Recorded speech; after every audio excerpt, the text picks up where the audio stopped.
Hello दोस्तों, स्वागत है आपका आपके लिए मैंने YouTube channel H P success point में। तो भाइयों, आरपीएफ कांस्टेबल के एग्ज़ाम के लिए मोस्ट इम्पोर्टेंट क्वेश्चन 50 क्वेश्चन कराऊंगा, जिसमें जीके और जीएस शामिल है। ठीक है, एक करंट अफेयर की अलग से क्लास लेके आऊँगा। ठीक है भाइयों, वो देखो अच्छे अच्छे क्वेश्चन लेके आऊँगा। ऐसे देखो प्रीवियस क्वेश्चन है, बहुत अच्छे अच्छे सवाल है, ऐसे नहीं हर गाँव से लिखा है। ठीक है, जो डिटेल में सवाल होगा वो आपको डिटेल में बताऊंगा। तो यार वीडियो शुरू करते हैं। ठीक है, तो फर्स्ट क्वेश्चन है, अब्बू सिम्बेल का मंदिर किस देवता को समर्पित है। ठीक है, तो फर्स्ट ऑप्शन है शिव को, और क्वेश्चन ऑप्शन नंबर बी है सूर्य भगवान को, ऑप्शन सी है विष्णु भगवान को, ऑप्शन डी है गणेश जी को। तो इसका जो सही आंसर होगा मेरे भाई वो होगा शिव जी को। ठीक है, नहीं सॉरी, सूर्य भगवान को होगा। ठीक है, सूर्य को। और ये अबू सिम्बल कहाँ पर पड़ता है, ये मिस्र में पड़ता है। ठीक है, ये ध्यान रखना। ठीक है भाई, मिस्र, एक मिनट, हाँ मिस्र पड़ता है। और ये देखो उत्तर नंबर बी होगा ना। और ये रहा क्वेश्चन नंबर 2 है कि KNO3 किस प्रकार का यौगिक है। Option A oxide, option B है नाइट्रेट, ऑप्शन सी है सल्फेट, ऑप्शन डी है क्लोराइड। KNO3, तो इसका सही आंसर होगा वो नाइट्रेट होगा। ठीक है, KNO3 वो नाइट्रेट होगा। ठीक है भाई, और क्वेश्चन नंबर 3 पे चलते हैं। क्वेश्चन नंबर 3 है, Fe2O3 किसका रासायनिक सूत्र है। ऑप्शन ए है हेमेटाइट, ऑप्शन बी है मैग्नेटाइट, ऑप्शन सी है लिमोनाइट, ऑप्शन डी है बॉक्साइट। तो ये होगा, इसका सही आंसर होगा भाई हेमेटाइट होगा। ठीक है, ठीक है, देखो ये क्या है, सारे लोहे के एस का। ठीक है भाई, तो ये है एल्यूमिनियम का बॉक्साइट। ठीक है, ये एल्यूमिनियम का एस का, ये सारे लोहे का। तो देखो मैंने एक ट्रिक बना रखी है। ठीक है, इसके लिए लोहा कहाँ से निकलता है, ट्रिक क्या है, लोहा कहाँ से निकलता है, लोहा निकलता है महल से। महल, लोहा सबसे ज़्यादा लो मतलब जो सबसे ज़्यादा लोहा किसमें, मैग्नेटाइज में होता है, मैग्नेटाइट में होता है। 2 नंबर सबसे अच्छा लोहा कौन सा बना जाता है, हेमेटाइट होता है। और तीसरे नंबर पर लिमोनाइट। ठीक है, इसमें मैग्नेटिक गुण सर्वाधिक पाया जाता है। और हेमेटाइट देखो, Fe2O3 ये हेमेटाइट है, मैग्नेटाइट है। यहाँ पे 4 आएगा, यहाँ पे 3 आएगा, Fe3O4 होगा, तो मैग्नेटाइट आएगा। आगे क्वेश्चन भी है, ठीक है, इसे देख लेना। ठीक है भाई, क्वेश्चन नंबर 4 है। ठीक है, क्वेश्चन कट रहा हो कोई दिक्कत नहीं। क्वेश्चन नंबर 4 क्या, चंद्रगुप्त मौर्य का गुरु और सलाहकार कौन था। तो ऑप्शन ए है विष्णुगुप्त, ऑप्शन बी है कौटिल्य, ऑप्शन सी है बृहस्पति, ऑप्शन डी है पतंजलि। ठीक है, तो भाई इसका आंसर तो आप वैसे आप सभी को पता होगा इसका कौन सा है। इसमें देखो विष्णुगुप्त भी है कौटिल्य भी है, मतलब थोड़ा प्रिंटिंग मिस्टेक है। ठीक है, विष्णुगुप्त भी है कौटिल्य, वैसे कौटिल्य आंसर होगा। देखो इसमें कौटिल्य देखा, कौटिल्य विष्णुगुप्त, 3 नाम है इसके, कौटिल्य विष्णुगुप्त, एक नाम और है जो ध्यान में नहीं आ रहा भाई। ठीक है, इसके 3 नाम है कौटिल्य के।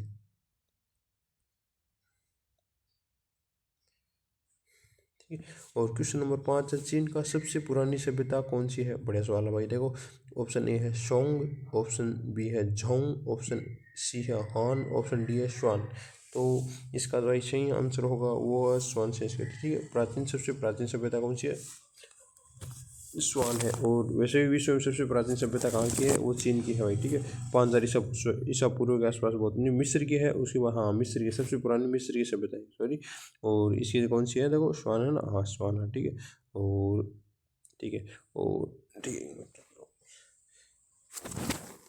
क्वेश्चन नंबर 6 है कि मेगलन जलसंधि कहाँ स्थित है। ठीक है, ऑप्शन ए है उत्तरी अमेरिका, ऑप्शन बी है दक्षिणी अमेरिका, ऑप्शन सी है यूरोप, ऑप्शन नंबर है डी है ऑस्ट्रेलिया। तो मेगलन संधि है भाई, मेगलन संधि, इसका सही आंसर होगा वो दक्षिणी अमेरिका होगा। ठीक है भाई, है ना, हाँ दक्षिणी अमेरिका। ठीक है, क्वेश्चन नंबर 7 है कि भूटान की राजधानी। ठीक है, जितने पड़ोसी देश हैं उनकी राजधानी भी जरूरी है भाई। ठीक है, क्योंकि क्वेश्चन आता रहता है। ठीक है, तो भूटान देखो, ऑप्शन ए है काठमांडू, ऑप्शन बी है थिम्पू, ऑप्शन सी है ढाका, ऑप्शन डी है यू यू यांगून। तो भूटान की राजधानी होगा, देखो मैं एक्सप्लेन कर, देखो काठमांडू, काठमांडू किसकी है, नेपाल की है मेरे भाई।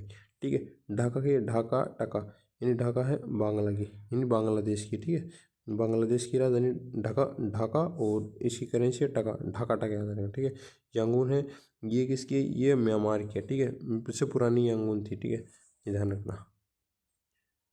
तो इसकी भूटान की कौन सी, थिम्पू हो गई ना, थिम्पू। ठीक है मेरे भाई, ये देख लो ऑप्शन आ गया ना, option number B.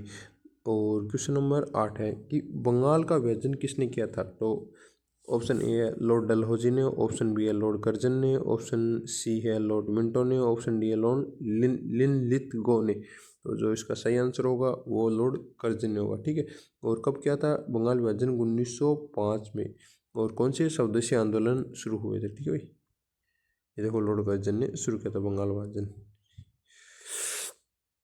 Question cut रहा होगा तो मैं फिर भी बता देता हूँ, किस राजवंश के पास एक शक्तिशाली नौसेना थी। मतलब नौसेना, इसमें नौसेना मतलब जो पानी वाली सेना थी ना, वो समुद्र में चलती थी। तो ऑप्शन ए है गुप्त वंश, ऑप्शन बी है चोल, ऑप्शन सी है मौर्य, ऑप्शन डी है कुषाण। तो भाई इसका जो सही आंसर होगा वो होगा चोल। ठीक है, चोल साम्राज्य। एक मिनट, हाँ सबसे कुशाल कौन सी थी, चोलों के पास थी। ठीक है, जिसमें पोन्नी सेल्वन एक फिल्म भी आई थी। ठीक है, उसमें दिखाया गया है। ठीक है, सबसे शक्तिशाली कौन सी, चोल थे। उसमें क्या है, जो ग्रामीण प्रशासन के लिए सबसे लाभकारी चीज़, मतलब सबसे पावरफुल ये माना जाता है चोल साम्राज्य। और सबसे ज़्यादा नेवी सबसे शक्तिशाली किसके पास थी, तो भाई सुसज्जित किसी के पास थी, चोलों के पास थी। ठीक है, इनकी राजधानी थी कन्नौज, ये भी ध्यान रखना। ठीक है, क्वेश्चन नंबर है 10 है, ताप्ती नदी कहाँ गिरती है। ऑप्शन ए है बंगाली खाड़ी, ऑप्शन बी है बंगाल, ऑप्शन सी है हिंदू महासागर, ऑप्शन डी है अंडमान। तो देखो ताप्ती नदी कहाँ गिरती है, तो ताप्ती गिरती है अरब सागर में। ठीक है, मैं देखता हूँ मैं। ठीक है, अरब सागर। ठीक है भाई, देखो एक है अरब सागर में गिरने वाली नदी, तो इसकी ट्रिक है सरेलता, ऐसे कुछ सरला है, हाँ सरला, मतलब वो याद नहीं है। ठीक है, ऐसे बताते हैं आपको, नर्मदा नदी। ठीक है, नर्मदा हो गई, ताप्ती हो गई, एक लूनी नदी हो गई। ठीक है, ये तीन तो फेमस नदी है। ठीक है, और भी राजस्थान से कई छोटी निकलने वाली नदी है जो अरब सागर में गिरती है। ठीक है, बस देखो अरब सागर में जो गिरती है नदी वो एस्चुरी बनाती है। ठीक है, जैसे क्या होते हैं यहाँ, जो बंगाली खाड़ी में गिरती है वो क्या बनाती है, डेल्टा बनाती है। ठीक है, और जो अरब सागर में गिरती है वो मैंने बताया ना एस्चुरी बनाती है। ठीक है, ये भी ध्यान रखना भाई। और सबसे ज़्यादा वहाँ पे गिरती है, सबसे कम अरब सागर में गिरने वाले की संख्या से ज़्यादा बंगाली खाड़ी में गिरने वाली संख्या की नदियों की संख्या ज़्यादा है, ये भी ध्यान रखना। ये भी सवाल थोड़ा कट रहा होगा, फिर मैं आपको बता रहा हूँ कि जब 3 या 4 कंटूर मिलकर एक आकृति बनाते हैं तो उसे क्या कहा जाता है। कंटूर्स लाइन लेके बनाते हैं उसे क्या कहते हैं। ऑप्शन ए है रिज, ऑप्शन बी है शेडल, ऑप्शन सी है घाटी, ऑप्शन डी है पठार। तो इसका जो सही आंसर होगा मेरे भाई वो होगा शेडल होगा। ठीक है, कई 3-4 कंटूर मिला के बनाते हैं ना, कंटूर होता है एक मतलब ऊंचाई वाले स्थान को बोलते हैं कंटूर, एक समान ऊंचाई वाले। ठीक है, तो शेडल होगा ना, ऑप्शन नंबर बी है। ठीक है मेरे भाई, और क्वेश्चन नंबर 12, क्वेश्चन नंबर 12 है कि वंदे मातरम की रचना किसने की थी। ऑप्शन बी है रविंद्रनाथ टैगोर, ऑप्शन बी है बंकिम चंद्र चटर्जी, ऑप्शन सी है सुभाष चंद्र बोस, ऑप्शन डी है महात्मा गांधी। ठीक है, तो वंदे मातरम, वंदे मातरम की बंकिम चंद्र चटर्जी। ठीक है, रविंद्रनाथ टैगोर ने किसने की थी, अमार सुनार बांग्ला, मतलब बांग्लादेश का राष्ट्रीय गान, और भारत का राष्ट्रीय गान निकलने वाले कौन थे, रविंद्रनाथ टैगोर। और प्रथम एशियाई व्यक्ति कब, 1900 आई थिंक 13, हाँ 1913, जिसे एशिया का साहित्य का नोबेल मिला था। प्रथम व्यक्ति भारत के नहीं, एशिया के प्रथम व्यक्ति जिन्हें साहित्य के लिए नोबेल मिला था, कौन, रविंद्रनाथ टैगोर। और अमार सुनार बांग्ला, मतलब जो बांग्लादेश का राष्ट्रीय गान है वो किसने लिखा था, वो भी रविंद्रनाथ टैगोर ने। ठीक है भाई, ये भी ध्यान रखना। क्वेश्चन नंबर 13, सत्य शोधक समाज की स्थापना किसने की। Option A Mahatma Gandhi, option B है ज्योतिराव गोविंदराव फूले, और ऑप्शन सी है बाल गंगाधर तिलक, ऑप्शन डी है भीमराव अंबेडकर। तो भाई इसका जो सही आंसर होगा वो ज्योतिराव फूले, मतलब ज्योतिराव फूले या गोविंदराव फूले भी आ सकता है। ठीक है, ये आ सकता है सत्य शोधक समाज। और बाल गंगाधर तिलक और भीमराव अंबेडकर।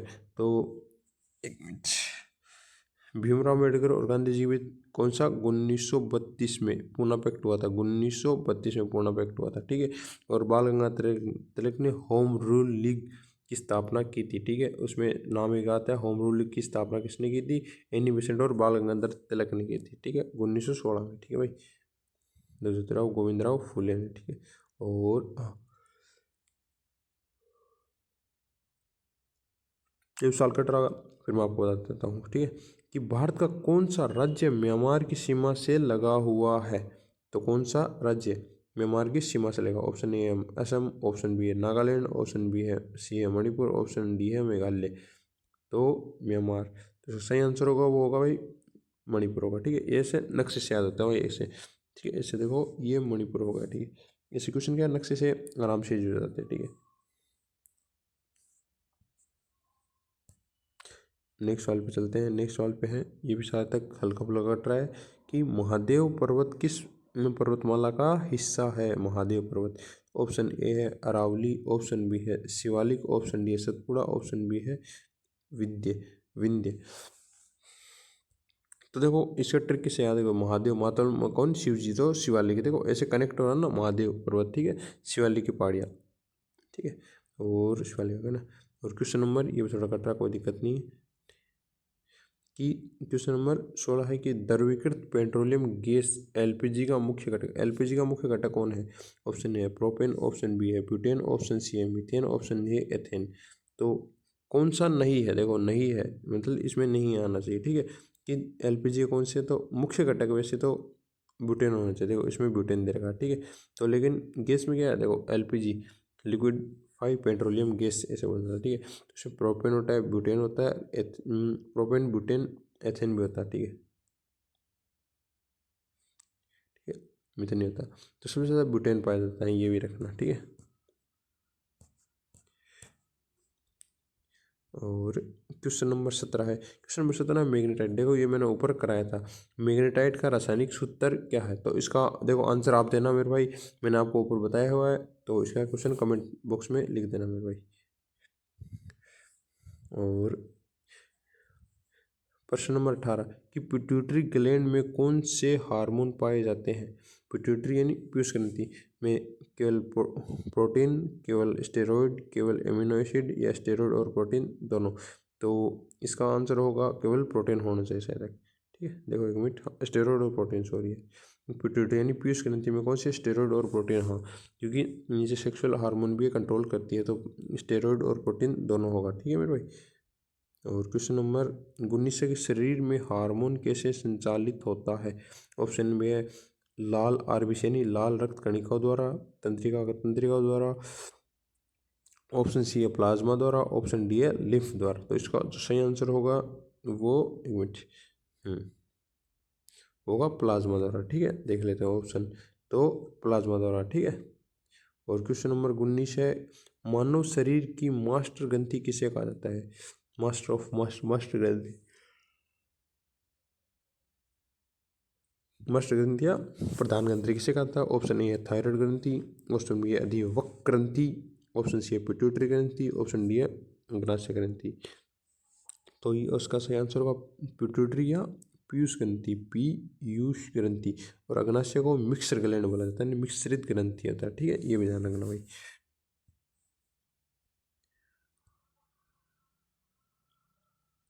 क्वेश्चन नंबर 20, ठीक है, थोड़ा कट रहा हो, कोई दिक्कत नहीं, मैं बताता हूँ।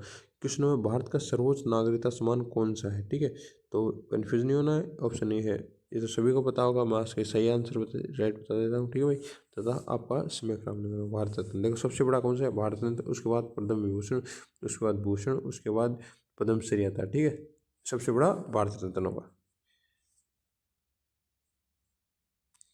और भारत रत्न एक साथ मैक्सिमम 5 लोगों को दिया जा सकता है, इससे ज़्यादा नहीं दिया जा सकता। क्वेश्चन नंबर 21 है संविधान संशोधन से संबंधित अनुच्छेद कौन सा है।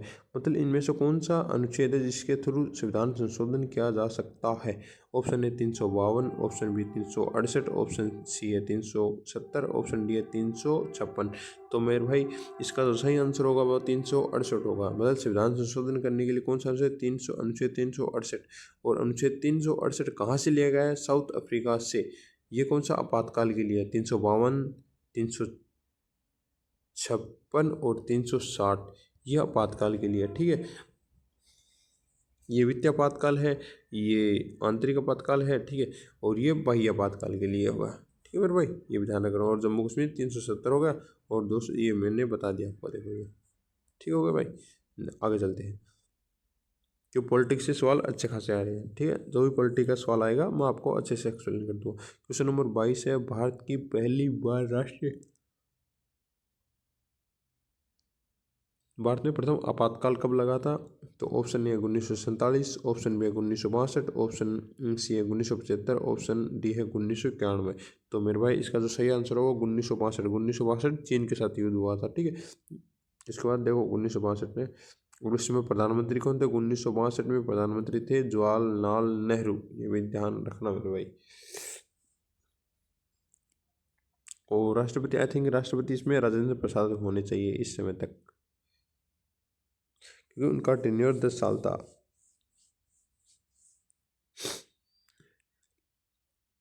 और क्वेश्चन नंबर 23 है, प्राथमिक क्षेत्र किससे संबंधित है? प्राथमिक क्षेत्र, ऑप्शन ए उद्योग, ऑप्शन बी सेवा क्षेत्र, ऑप्शन सी है कृषि, ऑप्शन डी है व्यापार।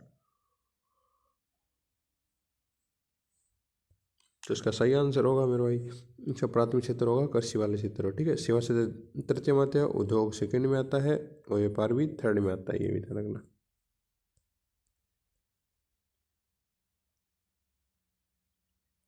क्वेश्चन नंबर 24, राज्यसभा को स्थायी निकाय क्यों कहा जाता है? इसमें तो स्थायी क्यों कहा जाता है? ऑप्शन इसमें है, ऑप्शन ए इसे राष्ट्रपति द्वारा भंग किया जा सकता है, ऑप्शन बी इसे कभी भंग नहीं किया जा सकता, ऑप्शन ये हर 5 साल में नया चुनाव कराती है, ऑप्शन डी ये लोकसभा के साथ समाप्त हो जाती है। तो इसे स्थायी सदन इसलिए बोलते हैं भाई, इसमें भंग, ये इसे कभी भंग नहीं किया जा सकता, ठीक है। और 5 साल में तो लोकसभा चेंज होती है, और राज्यसभा 6 साल कार्यकाल होता है। अब भंग क्यों नहीं सकती और कार्यकाल 6 क्यों है? देखो इसका ये लफड़ा है कि मतलब एक ही सदस्य हर 2 साल में चेंज होते हैं, मतलब एक से ही सदस्य 2 साल 2 साल ऐसे करते 6 साल, मतलब ऐसे मतलब ये भंग नहीं हो सकती, इसलिए मतलब कार्यकाल चलता रहता है, ठीक है। ये राज्यसभा का ये है। और राज्यसभा कौन से? अनुच्छेद 4 नंबर, नहीं भाग 4, ठीक है। भाग 4 राज्यसभा का है। और 3 शपथ से मंत्री जितने में दिया, राष्ट्रपति, उपराष्ट्रपति, प्रधानमंत्री, इन शपथ से कौन सा भाग 3 दिया है? और क्वेश्चन नंबर 25 है, गणतंत्र का शासन किस प्रणाली पर आधारित होता है? गणतंत्र, स्वतंत्र नहीं है गणतंत्र। तो ऑप्शन ए राजशाही, ऑप्शन बी संसदीय शासन प्रणाली, ऑप्शन सी है तानाशाही, ऑप्शन डी है राष्ट्रपति प्रणाली। तो गणतंत्र किससे संबंधित होता है भाई? राष्ट्रपति प्रणाली से संबंधित होता है, ठीक है। तो इसमें संसदीय प्रणाली है। गणतंत्र कहाँ पे? गणतंत्र मतलब जो होता है वो संसदीय शासन प्रणाली होता है, ठीक है मेरे भाई, ठीक। और क्वेश्चन नंबर 26 कि रेखीय संवेग संरक्षण किस नियम के समान है? ऑप्शन ए न्यूटन के प्रथम नियम, ऑप्शन न्यूटन के द्वितीय नियम, ऑप्शन सी है न्यूटन के थर्ड नियम, और ऑप्शन बी है आर्किमिडीज के। तो रेखीय तो थर्ड नंबर होना चाहिए, देखो न्यूटन के थर्ड लॉ पर आधारित है। तो इसका देखो रेखीय संवेग संरक्षण क्या है? रेखीय संवेग संरक्षण तो न्यूटन के थर्ड लॉ, ठीक है। प्रथम को क्या है? जड़त्व का नियम कहा जाता है, और गैलीलियो का नियम भी कहा जाता है, ये भी ध्यान रखना, ठीक है। क्या भाई, देखो सुगोली की संधि पर हस्ताक्षर कब हुए थे? ऑप्शन ए है 1757, ऑप्शन बी है 1816, ऑप्शन सी है 1857, ऑप्शन डी है 1919। तो मेरे भाई इसका सही आंसर होगा 1816, ठीक।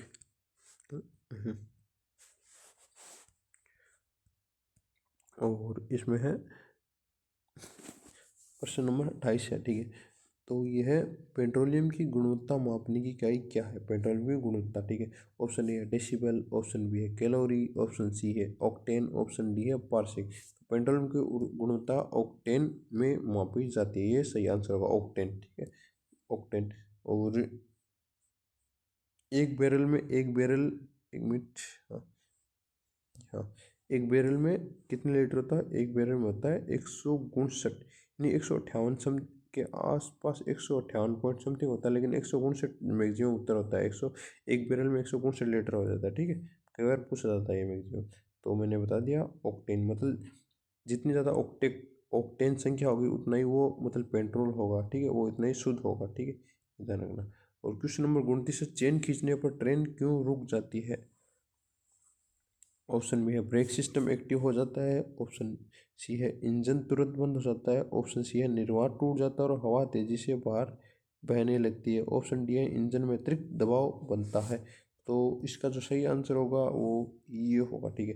तो एक मैं ट्रिक ट्रिक बताता हूँ आपको, एक क्वेश्चन सॉल्व की बार मैक्सिमम मतलब हमेशा सॉल्व मतलब नहीं होगी, लेकिन मैंने 70 से 80% होगी कि मतलब जो उत्तर दे रखे हैं, ठीक है।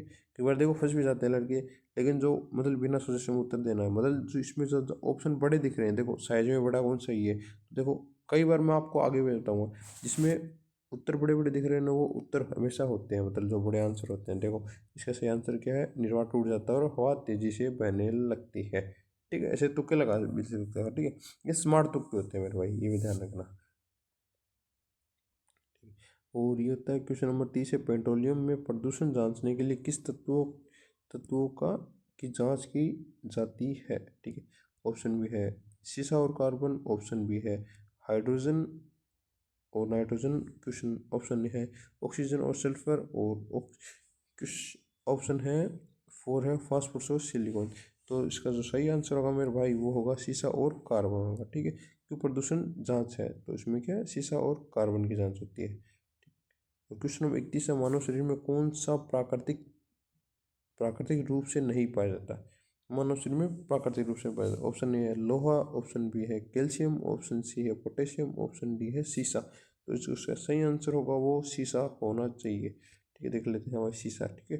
क्योंकि देखो जैसे मैगी वगैरह खाते हैं, इससे क्या सीसा उत्पन्न मतलब शरीर में होता है। एक H2S जो सिंदूर बनाता है उसमें भी क्या होता है, उसमें भी सीसा होता है। क्वेश्चन नंबर 32 है, राजा बीरबल का असली नाम क्या था। ऑप्शन ए है अबुल फजल, ऑप्शन बी है टोडरमल, ऑप्शन सी है महेश दास, ऑप्शन डी है बैरम खान। तो इसका सही आंसर होगा वो महेश दास होगा। बैरम खान कौन था, जब मतलब सबसे ज़्यादा संरक्षण किसको, अकबर को किसने दिया, बैरम खान है। क्योंकि जो अकबर जो गद्दी बैठा था वो 13 साल का ही था, तो पूरा वो इसकी मतलब राज्य की देख रेख कौन करता था पूरे शासन की, तो बैरम खान करता था, ये भी ध्यान रखना। क्वेश्चन नंबर 33 है, पित्तल किसका मिश्रण है। तो मैं ये कई बार बता चुका हूँ लेकिन फिर भी देखते हैं। और ऑप्शन ए है तांबा और एल्यूमिनियम, ऑप्शन बी है तांबा और जस्ता, ऑप्शन सी है लोहा और कार्बन, ऑप्शन डी है चांदी और तवा। तो देखो इसकी ट्रिक है, पित्तल से याद रखना, पित्तल यानी पी ता और जी, यानी पित्तल, ता यानी तांबा, ज यानी जस्ता यानी जिंक, ठीक है। तो तांबा और जस्ता कहाँ है, तो ऑप्शन बी में आ रहा है, ये देखो, ठीक, ऑप्शन बी तांबा और जस्ता, ठीक है। अगर देखो बी। क्वेश्चन नंबर 34 है, घेंगा रोग किसके पोषक तत्व की कमी के कारण होता है। घेंगा रोग, तो घेंगा रोग किसके कारण कमी से होता है। Option A calcium, option B iodine, option C है विटामिन डी, ऑप्शन डी है आयरन। तो घेंगा घेंगा किसके कारण होता है, वो विटामिन आयोडीन की कमी के कारण होता है घेंगा रोग, ठीक है। और क्वेश्चन नंबर 35 है, भारत के सबसे ज़्यादा बाघ किस राज्य में पाए जाते हैं। सबसे ज़्यादा बाघ किस में, तो बाघ और चीते मतलब से ये सब एक ही राज्य में पाए, मतलब एक ही राज्य में। तो इसका एक ही आंसर होगा। तो ऑप्शन ए है उत्तर प्रदेश, ऑप्शन बी है कर्नाटक, ऑप्शन सी है मध्य प्रदेश, ऑप्शन ई है डी है असम। तो इसका जो सही आंसर होगा मेरे भाई वो होगा मध्य प्रदेश, यानी मामा की नगरी, सोया प्रदेश भी जिसे बोला जाता है, ठीक, ये भी जानूंगा। क्वेश्चन नंबर 36 है, भारत का सबसे कम जनसंख्या वाला राज्य, ठीक। तो आप देखो सबसे ज़्यादा जनसंख्या वाला राज्य बता देना, ठीक है, कौन सा है, ठीक है। मैं आपको कौन हुआ सबसे कम। ऑप्शन ए है अरुणाचल प्रदेश, ऑप्शन बी है सिक्किम, ऑप्शन सी है गोवा, तो ऑप्शन डी है मणिपुर। तो सबसे कम जनसंख्या कहाँ की होगी, वो आई थिंक गोवा की होनी चाहिए, नहीं गोवा की तो मुश्किल है, गोवा गोवा सिक्किम, हाँ। सबसे कम जनसंख्या कहाँ की है, सिक्किम की है, ठीक। सबसे कम जनसंख्या कहाँ की, सिक्किम की है।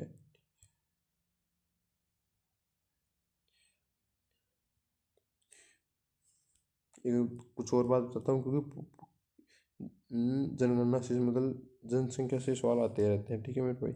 तो मतलब देखो सबसे ज़्यादा जनसंख्या किस राज्य की है, तो वो बिहार की, आपको नहीं सॉरी यूपी की है, ठीक है। अगर शहर की बात करें सबसे ज़्यादा जनसंख्या एशिया में नंबर 1 सबसे ज़्यादा किस शहर की जनसंख्या, तो वो मुंबई आएगा, ये भी ध्यान रखना, ठीक है। और सबसे ज़्यादा जनसंख्या का सबसे कम जनसंख्या घनत्व कहाँ का है, अरुणाचल प्रदेश का, प्रति वर्ग 17 है। और सबसे ज़्यादा राज्य के हिसाब से पूछे तो बिहार का होगा, जनसंख्या घनत्व है। और इंडिया में बात करें तो दिल्ली का होता है, ठीक है, दिल्ली का ध्यान रखना, ठीक है, ये भी ध्यान रखना कि दिल्ली केंद्र शासित प्रदेश है। राज्य की बात करें तो बिहार में सबसे ज़्यादा जनसंख्या घनत्व है। और पूरी इंडिया का जनसंख्या घनत्व है कितना है, 324 वर्ग मीटर स्क्वायर। घनत्व घनत्व मीटर क्यूब होगा, सॉरी, ठीक है। क्वेश्चन नंबर 37 है, बांग्लादेश की संसद का नाम क्या है? ऑप्शन ए है लोकसभा, ऑप्शन बी है नेशनल असेंबली, ऑप्शन सी है जातीय संसद, ऑप्शन डी है मजलिस। जो सही आंसर होगा वो है जातीय संसद, ठीक है। और ऑप्शन बी है बाजार नियंत्रण मूल्य किसने लागू किया था, बाजार मूल्य? तो इसका ऑप्शन ए है फिरोज शाह तुगलक, ऑप्शन बी है अलाउद्दीन खिलजी, ऑप्शन सी है अकबर, ऑप्शन डी है शेरशाह सूरी। तो बाजार नियंत्रण प्रणाली सबसे बढ़िया किसी अलाउद्दीन खिलजी की मानी जाती है भाई, ठीक है। और देखो अकबर का पूरा काम है किसे बोलता है, फिरोज शाह तुगलक को, ठीक है। और अकबर हो गया। और शेरशाह सूरी, शेरशाह क्या है, शेरशाह सूरी तो जीटी रोड है, ग्रांड ट्रक रोड किसने बनाई थी, शेरशाह सूरी ने। भारत में रुपये नाम का सिक्का किसने चलाया, शेरशाह सूरी ने चलाया, ठीक है, ध्यान रखना। क्वेश्चन नंबर 39 है, राज्यसभा के लिए चुनी जाने वाली पहली अभिनेत्री कौन सी? बड़ा क्वेश्चन भाई, राज्यसभा में चुनी जाने वाली प्रथम अभिनेत्री। ऑप्शन ए है नरगिस दत्त, ऑप्शन बी है हेमा मालिनी, ऑप्शन सी है रेखा, ऑप्शन डी है जया बच्चन। तो इसका सही आंसर होगा वो नरगिस दत्त होगा, ठीक है। ऑप्शन 40 है कि लास्ट पर चित्रकला किसकी करती है? ऑप्शन ए है पाब्लो पिकासो, ऑप्शन बी है माइकल एंजेलो, ऑप्शन डी है Leonardo da Vinci, option D है वेन गोग। तो इसका मेरे भाई सही आंसर होगा वो लियोनार्डो दा विंची होगा, ठीक है। मोनालिसा की तस्वीर किसने बनाई, Leonardo da Vinci. Question number 41 है, भारत का सबसे बड़ा बंदरगाह कौन सा है? Option A Kolkata, option B है विशाखापट्टनम, ऑप्शन सी है मुंबई, ऑप्शन डी है चेन्नई। तो भाई सबसे बड़ा कौन सा है, वो मुंबई का है। इसका नाम क्या है, नहावा सोवा बंदरगाह है, ठीक है। और सबसे बड़ा मतलब समुद्री तट कौन सा है, मतलब तट का एरिया वो किस राज्य का है? वो है भारत में, सॉरी गुजरात राज्य का, ठीक है। ये भी तटीय सीमा सबसे बड़ी किस राज्य की है? तो सबसे बड़ी गुजरात की। लक्षद्वीप की राजधानी है, option A Kochi, option B Kavaratti, option D है अंडोरा, ऑप्शन बी है पोर्ट ब्लेयर। तो इसकी कौन सी होगी, कावर्ती, ठीक है। ऑप्शन 43 है, विश्व शब्द किस खेल से संबंधित है? Option A football, option B है क्रिकेट, ऑप्शन सी है शतरंज, ऑप्शन डी है टेनिस। तो विश्व शब्द किसी शतरंज से संबंधित है, ठीक है। देखो ऐसे सवाल तो आते रहते हैं। क्वेश्चन नंबर 44 है कि भारत के प्रथम कार्यवाहक प्रधानमंत्री कौन थे? ऑप्शन बी है लाल बहादुर शास्त्री, ऑप्शन बी है मोरारजी देसाई, ऑप्शन सी है गुलजारीलाल, ऑप्शन डी चौधरी चरण सिंह। तो ये प्रथम कार्यवाहक प्रधानमंत्री कौन थे, गुलजारीलाल नंदा। तो 1964 में जब जवाहरलाल नेहरू की मृत्यु हो चुकी तो गुलजारीलाल नंदा ही कार्यवाहक प्रधानमंत्री बने। और जब 1966 में जब ताशकंद में लाल बहादुर शास्त्री की मृत्यु हुई तब भी गुलजारीलाल नंदा ही कार्यवाहक प्रधानमंत्री बनते हैं, ठीक है, ये ध्यान रखना। और क्वेश्चन नंबर 45 है, भारत में टेलीविजन का प्रसारण मतलब टेलीविजन एंड टीवी की शुरुआत कब हुई? तो ऑप्शन ए है 1947, ऑप्शन बी है 1959, ऑप्शन सी है 1975, ऑप्शन डी है 1982। तो मेरे भाई इसका जो सही आंसर होगा वो देख लेते हैं, 1959 होना चाहिए। तो 1959, ठीक है। और क्वेश्चन नंबर 46 है कि भारत में महान्यायवादी लोकसभा की कार्यवाही में क्या कर सकता है? कौन सा महान्यायवादी है, महाधिवक्ता की बात है। महान्यायवादी कौन सा है, भारत सरकार का सबसे बड़ा वकील कौन है, महान्यायवादी। ऑप्शन ए है कि वो भाग ले सकता है परंतु मत नहीं दे सकता, ऑप्शन बी है भाग नहीं ले सकता, ऑप्शन सी है केवल प्रश्न पूछ सकता है, ऑप्शन डी है विधेयक पे हस्ताक्षर कर सकता है। तो मैंने बोला था भाई देखो ऐसे अगर आप कंफ्यूज हो तो सबसे बड़ा उत्तर कौन सा ये है, तो इसका सही आंसर भी देख लेते हैं कि भाग ले सकता परंतु मत नहीं दे सकता, देख लेना, ये देख लो। क्योंकि सबसे बड़ा जो लंबाई बढ़ाता है वो मैक्सिमम चांस है कि वो उतना ही हो। अगर आपको कई बार फंस जाए तो ऐसे ट्रिक भी अपना लिया करो मेरे भाई, ठीक है। ऑप्शन 47 है, भारत का राष्ट्रीय वाक्य कौन सा है, क्या है। ऑप्शन ए जय हिंद, ऑप्शन बी है सत्यमेव जयते, ऑप्शन सी है वंदे मातरम, ऑप्शन डी है सरफरोशी की तमन्ना। तो सबसे सत्यमेव जयते, वंदे मातरम तो क्या है, हमारा राष्ट्रीय गीत है। ऑप्शन 48 है, ऑप्शन 48 है, भारत में अपना राष्ट्रीय ध्वज कब बनाया था। ऑप्शन ए है 15 अगस्त 1947, ऑप्शन बी है 26 जनवरी 1950, ऑप्शन सी है 22 जुलाई 1947, ऑप्शन डी है 2 अक्टूबर 1947। तो भाई देखो ऑप्शन अच्छे लगे मेरे को, तो इसका जो सही आंसर होगा वो 22 जुलाई 1947 हुआ था मेरे भाई, क्योंकि 26 जनवरी 1950 हो गया संविधान लागू हुआ था। क्वेश्चन नंबर 49 है, जूल किसका मात्रक है। ऑप्शन ए शक्ति, ऑप्शन बी है तापमान, ऑप्शन सी है ऊर्जा, ऑप्शन डी है धार। तो जूल जूल किस में, जूल होता है ऊर्जा का मात्रक होता है, ठीक है भाई देख लो। और क्वेश्चन नंबर 50 है, इंडियन मिलिट्री एकेडमी कहाँ स्थित है। ऑप्शन ए है पुणे, ऑप्शन बी है देहरादून, ऑप्शन डी है सी है चेन्नई, ऑप्शन डी है भोपाल। तो भाई इंडियन मिलिट्री अकादमी वो कहाँ पर होगी, देहरादून में होगी। और यूपीएससी की जो ट्रेनिंग चलती है वो भी कहाँ, देहरादून में होती है। और क्वेश्चन नंबर देखो मैं एक्स्ट्रा लेके आया हूँ एक दो आपके लिए, ठीक है, क्योंकि 50 से ज़्यादा कराऊंगा वही सही रहेगा आपका, क्योंकि लास्ट टाइम भाई इसलिए। करेंसी नोट प्रेस कहाँ स्थित है। ऑप्शन ए है मुंबई, ऑप्शन बी है नासिक, ऑप्शन सी है दिल्ली, ऑप्शन डी है बेंगलोर। तो इसका सही होगा वो नासिक महाराष्ट्र होगा, ठीक है, देख रहे हैं नासिक होगा, ठीक है। और क्वेश्चन नंबर 52 है कि एशिया की सबसे लंबी नदी कौन सी है। तो इसका आंसर मेरे भाई आप सभी दें, ठीक है, कमेंट के अंदर। और वीडियो देखने के लिए धन्यवाद। पसंद आई तो भाई लाइक करें, अपने दोस्तों के साथ शेयर करें, ठीक है भाई। बहुत भयंकर नींद आ रही है लेकिन आपको क्लास के लिए फिर भी नींद साइड किया, ठीक है भाई।